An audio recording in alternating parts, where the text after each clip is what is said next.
Here in our GraphQL server with Hot Chocolate, I want to set up field middlewares in order to get the authenticated user injected directly into our resolvers. So if I look at this create course resolver and this update course resolver, they take in these claims principles and then we use these to extract the user IDs. But accessing the claims principle in every single resolver feels pretty raw. Like, claims principle is kind of low level. What I would rather have is just the user injected right here, and we could take that user and just do a user.id right here. So we can set that up with field middlewares. And what these middlewares do is they run before the logic of your resolver executes. So field middlewares actually require Hot Chocolate 12, and I've been holding off on this upgrade for a while, but we're going to tackle it real quick before we get into this. So if we go to our project and manage NuGet packages, and while we're here, we can actually remove bogus. I don't think we're using that at all anymore, but let's select all of our Hot Chocolate packages and also this app any package for fluent validation. And let's update all these to the latest version. So now we got Hot Chocolate 12.6, and we also have, let me see, we have appany.hotchocolate.fluent validation 0.6.2. And this depends on Hot Chocolate 12.6 as well. So all good on the upgrade. Now we just need to check if our application still works, which I'm already seeing some errors. So this is for appany.hotchocolate.fluent validation. And this use validator attribute is now generic apparently instead of using type of. But the issue here, so if I try and make this generic, so let's do that real quick, it's not going to work because we are still on .NET 5 and generic attributes aren't supported until .NET 6 with C# 10. So we're actually not going to be able to use this package at all until we upgrade to .NET 6. So for now, I'm just going to comment this out, and then same thing for the update course mutation. Make sure we comment this out as well. But if you're following along and you do happen to be on .NET 6, then you can go ahead and just have the generic attribute and everything should work fine. So let's try building again. We took care of that. And some more errors here. So this is for our data loaders, and looks like hotchocolate.dataloader isn't a namespace anymore and everything is just in green donut. So let's get rid of that. And looks like data loader options is not generic anymore, so we don't need this type anymore. Let's get rid of that. And then probably the same thing for our other data loader. So the user data loader, get rid of hotchocolate.dataloader and make this not generic. And let's try building again. And looks like we're good. All right, let's run this and make sure everything works. All right, banana cake pop. And ooh, this is new. Nice little interface we got here. Yes, let's create a document. Hitting our GraphQL server, sure. And let's make a query. Let's just query for courses. For our courses, let's just grab the ID and the instructor ID and run that. And here we go, we got our data and we got the instructors too, so our data loader seems to be working as well. That's good. So I'm feeling like the version 12 upgrade was successful. So now let's get into field middlewares. So back to our mutation. This is where we extract the user ID from the claims principle. Let's set up our middlewares to make this smoother. So over on my project, I'm going to have a new folder for middlewares. And the middleware we're creating is going to be called useUser. And inside here, we're going to have a class for our middleware. So this is going to be called the user middleware. And middlewares are kind of weird in the way that they don't implement an interface or anything, which is the same for ASP.NET middlewares as well. But all we need is a method on here. We're not doing anything async, so we can just make ours a void and call it invoke, and it'll take in an middleware context. But after our middleware executes, we want to execute the next middleware in the chain of middlewares, which in our case will probably just be our resolver. But to execute that, we're going to have to get a field delegate in here. So let's get a field delegate. We'll call it next because this represents the next middleware, or if our middleware is last, then it'll represent our resolver.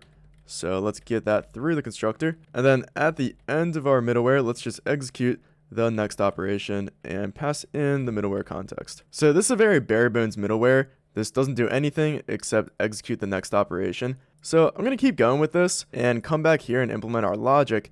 For now, let's just get our middleware working and see if we can get into it and hit this breakpoint. So if I want to use this middleware, in my case, I want to use it as an attribute. So I'm going to have another class in our middleware's folder. I'm going to call it the useUser attribute. And this inherits from object field descriptor attribute. So let's import that from HotChocolate.types and implement this abstract class. And all we want to do here is take this object field descriptor and we want to use a middleware. So we can use this use method and pass in our middleware type, which is the user middleware. So now let's apply this attribute to our mutation. So back up here on our create course mutation, after we authenticate the user, I want to use the user. So let's add the use user attribute here, import that. So like I was talking about, order does matter. We want to authenticate the user before we extract the user from the claims principal. But the issue here is that attributes in C#, even though we order them like this, there's not really any guarantee that they're going to be applied in the correct order. So in the Hot Chocolate docs, there's a way to account for this. So if we go back to our attribute and open up a constructor here, what we can do is specify an order property. So this is the order in which the attribute should be applied. So what do we set this to? Well, we can actually get the order that we've indicated here by using the caller line number attribute. So if I specify a caller line number here, and we'll just make this an int for order and give it a default value of 0, and then just set this property, then the order of our attributes is going to match what we've described here because our useUser attribute has a line number that's greater than our authorized attribute. But for now, we got our middleware set up. We're using it on our create course mutation. So let's see if we hit this breakpoint and we can verify our middleware works. So let's open a new document here against our server. This is going to be a mutation to create a course. We'll just get the ID back and then we'll pass in this course input, which has the data for the course we want to create. The name will just be History 101. The subject will be history, and the instructor ID, don't know one off the top of my head, so let's query our courses and grab one. Oh, it looks like we get an error. So the return type of the invoke method has to be a value task or a task. So I believe our middleware is not async, so it doesn't return a task or a value task. So let's make our middleware an async task and await this next method. And let's try this again. All right, so let's get an instructor ID that we can use to create a course. So copy that, paste that in this mutation, and run this. Oh, and I'm not authorized, so let me open up Postman, and let me get an access token for my user. So log in, grab the ID token, so copy that, and then on our mutation, we want to pass up HTTP headers. So I want an authorization header to be bearer, and then our ID token. So let's try this again, and ooh, looks like we hit our breakpoint, and we hit our middleware, so that's great. We continue and our course was created. So now we just need our middleware to get our user. So let me run this again and let's look at this middleware context and see where we can find our user. If we go into context data, this second parameter in the context data is our claims principal. And that has our 4 claims, which includes our user ID and our email. And our email is not verified and our username is still empty for some reason. But we can grab that data and put it into a user class. So that being said, I am going to create a user model real quick. So just a new class in our models folder, we'll call it user. And just going to throw 4 properties on here. So the user ID, which is going to be a string. And then we're going to have our email, our username, and then a boolean for email verified. So let's create this user in our middleware. And to create that user, we're going to have to get that claims principal. So let's take that middleware context, and that data was in context data. So context data is a dictionary, and the key for the claims principal was just claims principal. So we can grab that, claims principal. I feel like instead we should use try get value. So let's do that and pass in that key and output this. We'll just call it raw claims principal, and it's just an object right now. So we're gonna have to cast it into the claims principal, but I only want to do that if we successfully got the value. So if try get value returns true, that means we found the claims principal. So if we found the raw claims principal and this raw claims principal is a claims principal, so just doing a little type check here. Let me move this to a new line as well and put this claims principal into a claims principal variable. Then this means we successfully found the claims principal and we can start extracting the user. So let's create our user. So let me import our user model and instantiate a new user. And let's just set all these properties. So the ID we're going to get from our claims principal, and we're going to find first value. And the claim for ID, so we have that in our mutation. That's Firebase user claim type .id. So let's use that and import that claim type. And then our other three properties, so we have email, username, and email verified. And we have claims for those. So email, username, and email verified. That's going to return a string. So we're going to have to cast that into a Boolean. So we should be able to do bool.try parse and output that into a Boolean. We'll call it email verified. Let's do a ternary operator. So if we did successfully parse this into a Boolean, then we'll return that Boolean result. So email verified. If we didn't, then we'll just return false. And this is quite the one-liner here. Let's extract this into a variable. So we'll put it into a local. We'll call it email verified, which is what we have for this as well. We'll call this just result since we don't really use it that much. And this is a little bit simpler. Although, oh, it says we can simplify this. How so? Prove me wrong. Oh, that would be simpler. So this ternary operator is pointless. So let's do this simpler expression. I like that. So parse the result and check if the result was true. So now that we have our user set up, we just need to put it somewhere.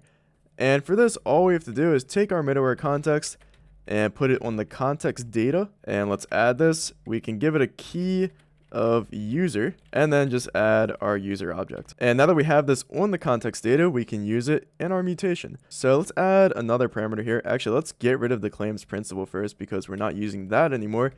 And let's just get our user. So let's import that from our models. And let's extract the user ID from that user model. So user.id. So we have to specify that this user is global state and it's represented by the key of user. So this user key is the same key that we specified right here when we put it into the context data. So now we should have our user. Let's try this again. So create the course. This time I'll put a breakpoint here so we can see we do have our claims principal with all of our claims. So let's continue. We got our user. Looks good. We got the data. Let's continue again and get into our resolver. Look at the user. There we go. We got the user that we just created that we put onto the context data. We got it in our resolver. So we can continue and the course was created. So a few things we need to clean up. I don't like using this global state attribute directly. And then we have this magic string here as well. So let's take care of all that. So what I want to do instead is just use a user attribute instead. And actually, I'm not sure. This might conflict with our user model. But let's create this attribute. So over in our middlewares, let's just keep everything together. I'm going to have a user attribute. And this will inherit from that global state attribute that we were just using before. And all I want to do here is generate a constructor and then pass a value to the base constructor, which is the global state, and just pass in the key that we were using before, which is user. So now this user attribute is pretty much the equivalent of the global state attribute that we were using before. And oh, it looks good. So it did pick that up. We don't have a conflict with our user model. That's good. And then lastly, still kind of have this magic string of user. So in the user middleware, I'm going to extract user to just a constant on this class. So let's control dot and add a constant for user. And I want to make this public as well. And instead of just key, I want to call it user context data key. And this is a const, so I'm going to make it all uppercase as well. User context data key. And now let's just reference that in the user attribute. So user middleware and reference that key. And then the very last thing I want to do is apply all of this to the update course mutation as well. So we want to use user, get the user injected in instead of the claims principal. So use our user attribute and get our user and then extract the user's ID. So let me put a breakpoint here in the update course mutation, and we still got one in create course. And let's test this out. So first I'm going to create a course. So let's run this and still got a breakpoint here. I don't care about that. But I just want to see my user in the create course mutation. There we go. We got it. And course created. Now I want to update this course and need a course ID that we want to update. That'll just be the course we just created. So let me copy that course ID and let's run this. So now in the update course mutation, we got our user again and we got the ID. So our field middleware is working and we now have this smoother interface for getting the authenticated user. So just to summarize, after upgrading the Hot Chocolate 12 finally, we could use field middlewares. So we added this user middleware and this extracts the claims principal from our context data, and the claims principal has information about the authenticated user. So we put that into a user object and stored that in our context data, and then went ahead to the next middleware, or in our case, which is the resolver. This has this use user attribute, which in our case just applies our user middleware. And then we also get the user injected into our resolver by using this user attribute, which just grabs the user from our global state, which is the context data where we just stored the user, inside of the user middleware. And now we can easily reuse all of this to extract users in other resolvers. So hopefully you can apply this to your own application to easily apply reusable infrastructure to various resolvers. But if you have any questions, criticisms, or concerns, be sure to leave them below in the comment section. If you enjoyed the video or are enjoying the channel, consider becoming a member. Other than that, leave a like or subscribe for more. Thank you.